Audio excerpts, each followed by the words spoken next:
করে দিছি। হ্যাঁ বলেন। শুরু করে দিন। বলেন ভাই। আসসালামু আলাইকুম।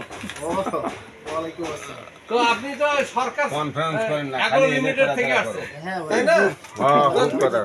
এই যে প্রোডাক্টের এই যে সরকার এগ্রো লিমিটেডের ডায়াজিরন দানা ডায়াজিরন দানা, এই যে কাজ কি? জমিতে শিকড় কোনো প্রকারের পোকা থাকবে না এবং শিকড় বৃদ্ধি পাবে এবং ফসল অনেক ভালো হবে। পোকা কিরমি থেকে পেলায়। কিনে থাকবে না। হ্যাঁ, সেই কথা। পোকার কৃমি থাকবে না। হ্যাঁ। বাসুমিল, বাসুমিল। বাসুমিল, হ্যাঁ, দানাটার নাম হলো বাসুমিল, ডায়াজিনিন কোম্পানির। হ্যাঁ, এটা ডায়াজিনিন কোম্পানির।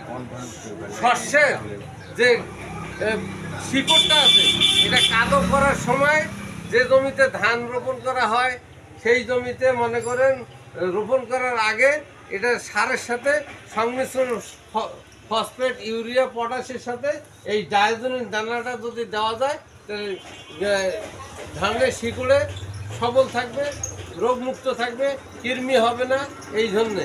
আর এটা জিঙ্ক, শিকড় বৃদ্ধি করবে, শিকড় বৃদ্ধি করবে এবং ধান ওই ফসল বৃদ্ধি করবে। এটা কি কি শিকড় বোধক কোষের সংখ্যা বৃদ্ধি করবে, কুশির সংখ্যা বৃদ্ধি করবে। সালফেট, হ্যাঁ, জিঙ্ক সালফেট, কি mango monohydrate, sulphate, zinc sulphate monohydrate, এটা খুবই চমৎকার কাজ করে। অন্যান্য সারের সাথে এটা ব্যবহার করা যায়। আসসালামু আলাইকুম। ওয়ালাইকুম আসসালাম।